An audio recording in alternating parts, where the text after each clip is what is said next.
Que la grâce du Seigneur Jésus-Christ, l'amour de Dieu et la communion du Saint-Esprit soient avec vous tous. Amen.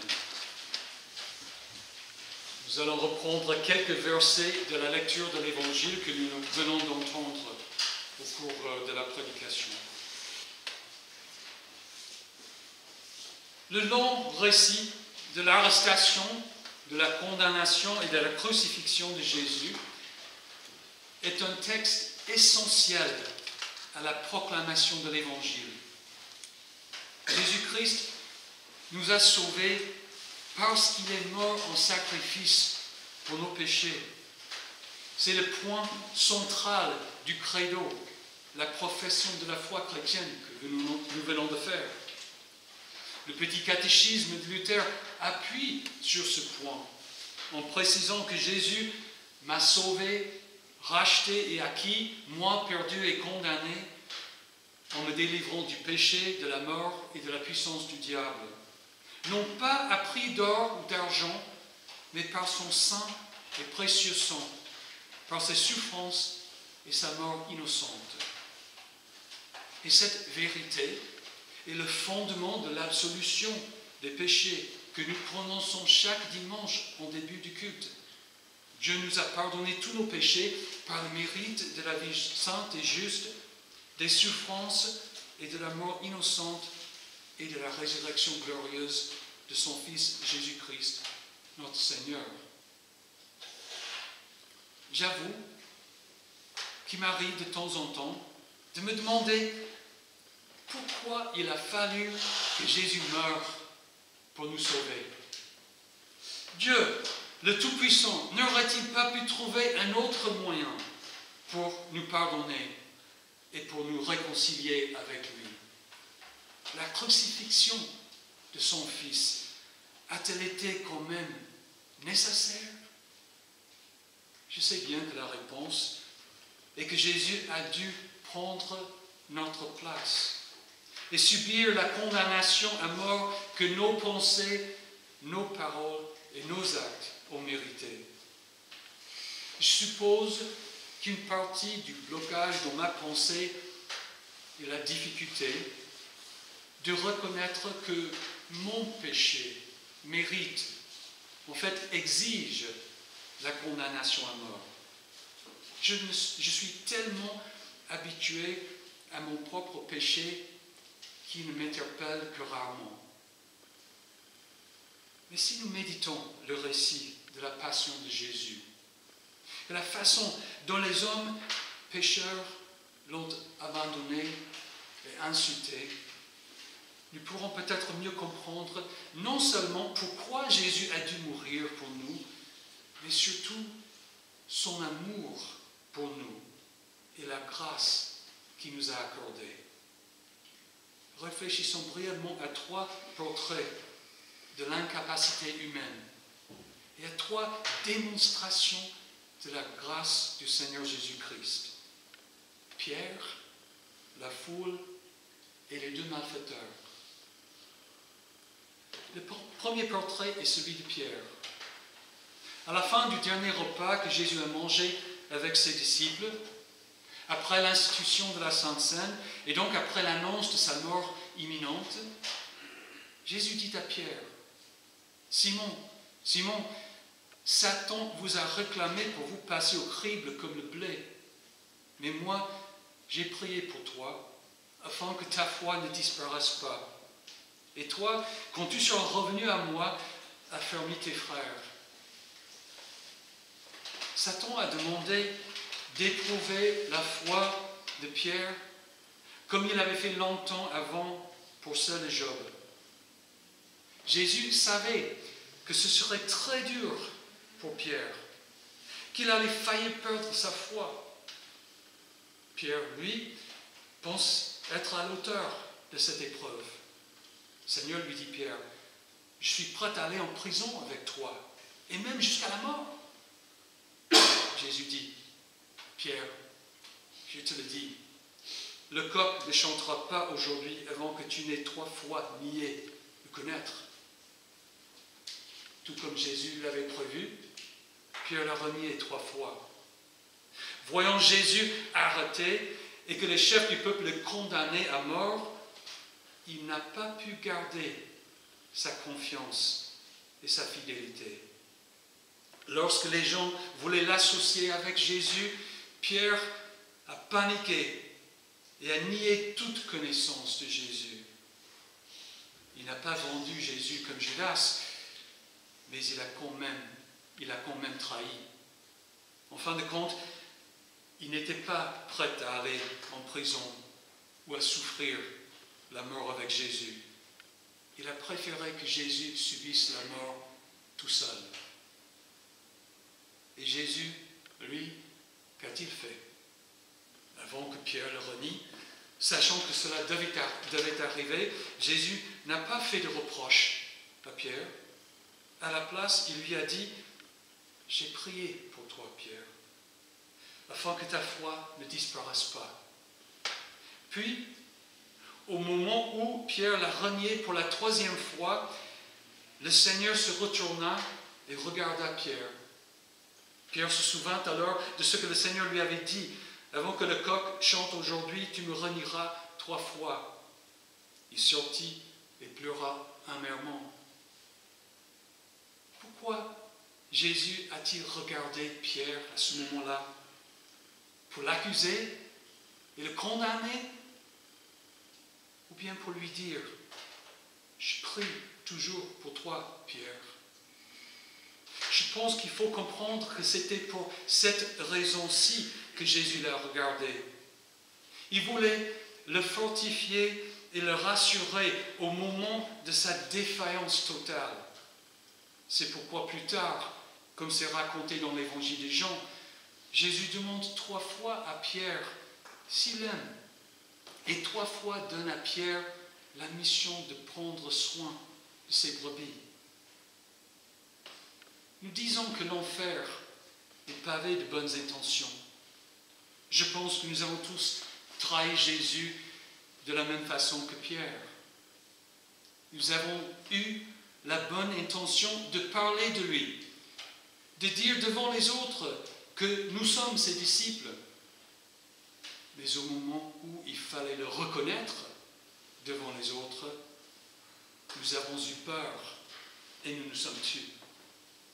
Ou bien dans une prière, nous avons promis à Dieu de faire quelque chose ou de ne plus faire quelque chose si seulement il nous délivrerait d'un problème. La promesse n'a pas été fausse, mais après l'avoir faite, nous n'avons pas eu la consistance nécessaire à l'accomplir. L'esprit est bien disposé, mais par nature l'homme est faible, a dit Jésus. En fait, comme Paul dit, je suis marqué par ma nature, vendu au péché. En effet, je ne fais pas le bien que je veux, mais je fais au contraire le mal que je ne veux pas. Alors si je fais ce que je ne veux pas, c'est plus moi qui le fais, mais le péché qui habite en moi. Pourquoi l'enfer est-il pavé de nos bonnes intentions? Pourquoi sommes-nous infidèles et lâches? Parce qu'au fond de nous, il y a ce péché. Ce n'est pas une pensée ou une parole ou un acte précis, mais une corruption innée. C'est comme une tumeur maligne. On ne peut pas la transformer en masse de cellules bonnes. Il faut plutôt l'extraire du corps et le tuer. Il n'y a pas d'autre moyen. Pour nous sauver, il a donc fallu que Jésus assume le péché au fond de la nature humaine, de tous les hommes, de toutes les femmes, de tout temps, et mourir pour le tuer. En plus de Pierre, lors de la crucifixion de Jésus, il y avait une foule de personnes qui le regardaient. Luc dit tout simplement que lorsqu'ils furent arrivés à l'endroit appelé le crâne, ils le crucifièrent là, ainsi que les 2 malfaiteurs, l'un à droite, l'autre à gauche. Ils se partagèrent ses vêtements en tirant au sort. Le peuple se tenait là et regardait. C'est comme s'il y avait un spectacle à regarder. Luc ne dit pas que le peuple protestait ou approuvait, manifestait ou faisait quoi que ce soit en guise de réaction. Non, le peuple se tenait là et regardait. C'est tout. Mais comment se fait-il que la foule soit si désintéressée, si nonchalante, si indifférente? C'étaient des Juifs. Ils savaient quelque chose de Jésus, de ce prophète de Nazareth, que quelques jours avant, beaucoup de gens avaient accueilli et acclamé en criant « Béni soit le roi qui vient au nom du Seigneur ». Maintenant, on ne fait que le regarder sans manifestation. Quand je pense à toutes les manifestations qui se passent à Paris pour toute raison imaginable, j'ai du mal à comprendre comment cette foule a pu se taire et regarder le spectacle. Nous pouvons imaginer que les gens ne comprenaient pas ce qui se passait, ou bien qu'ils avaient conclu que Jésus était, en fin de compte, un faux prophète, comme le disait leur conducteur. Ou bien était-il comme les soldats qui partageaient les vêtements de Jésus, pensant que c'était juste un autre événement sans importance. L'homme est devenu si incrédule et si insensible de cœur qu'il ne reconnaît plus ce que fait Dieu. C'est pour cela que Jésus avait pleuré sur la ville de Jérusalem en disant « Des jours viendront pour toi où tes ennemis te détruiront, toi et tes enfants au milieu de toi. Et ils ne laisseront pas en toi pierre sur pierre, parce que tu n'as pas reconnu le moment où tu as été visité. » Rien n'a changé. L'homme refuse toujours de reconnaître les empreintes de Dieu dans la création et de chercher sa volonté. Le témoignage des Écritures au sujet des hommes est celui-ci. En effet, les perfections invisibles de Dieu, sa puissance éternelle et sa divinité se voient depuis la création du monde. Elles se comprennent par ce qu'il a fait. Ils sont donc inexcusables, puisque tout en connaissant Dieu, ils ne lui ont pas donné la gloire qu'il méritait en tant que Dieu. Ils ne lui ont pas montré de reconnaissance.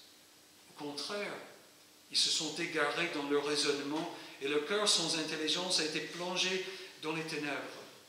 Ils se vantent d'être sages, mais ils sont devenus fous.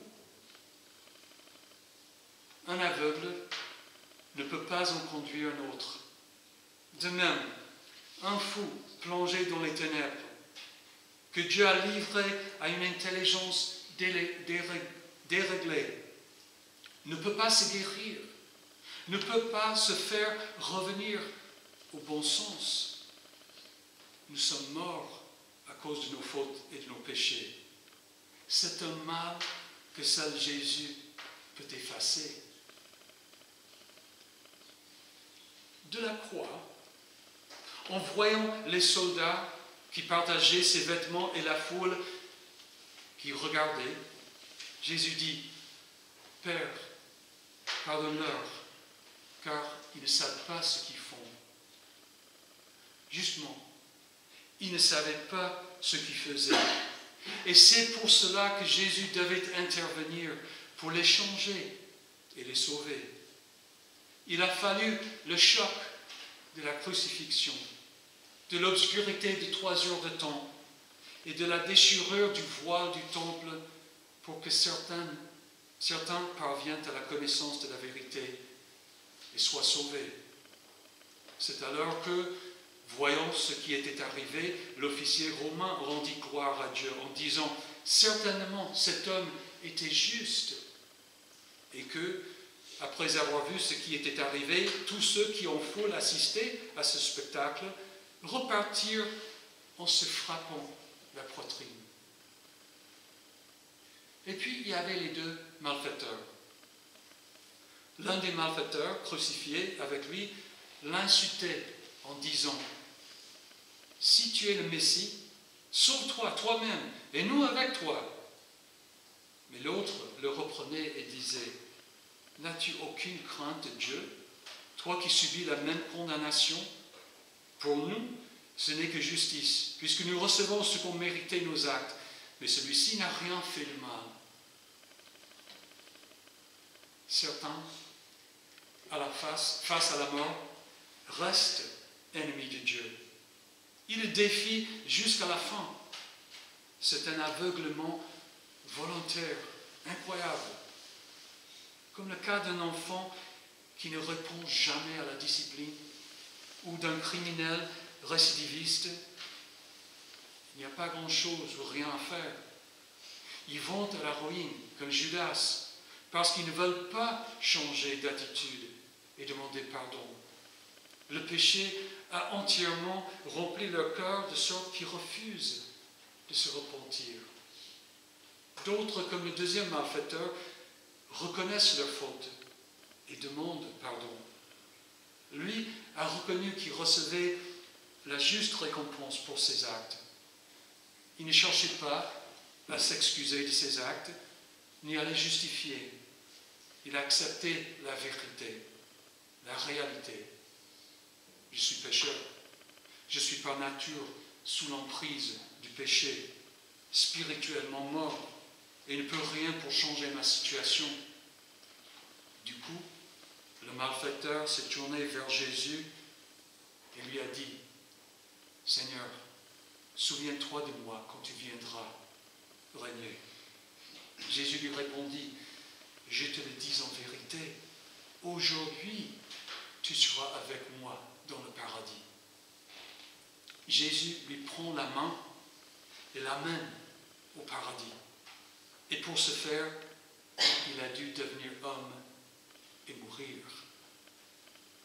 Voici le point où Jésus veut nous amener, à la repentance et à sa promesse de pardon et de vie.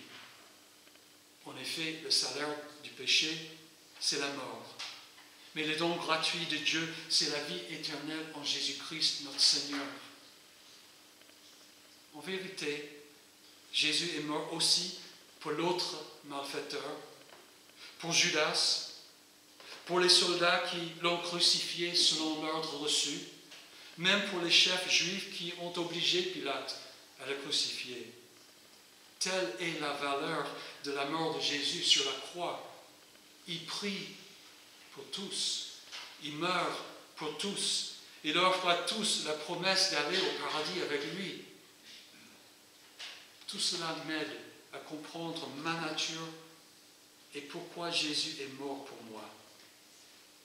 En effet, je suis Pierre, je suis la foule, je suis l'un des malfaiteurs, je suis lâche, je suis indifférent et ignorant, je suis rebelle et je ne peux pas me changer.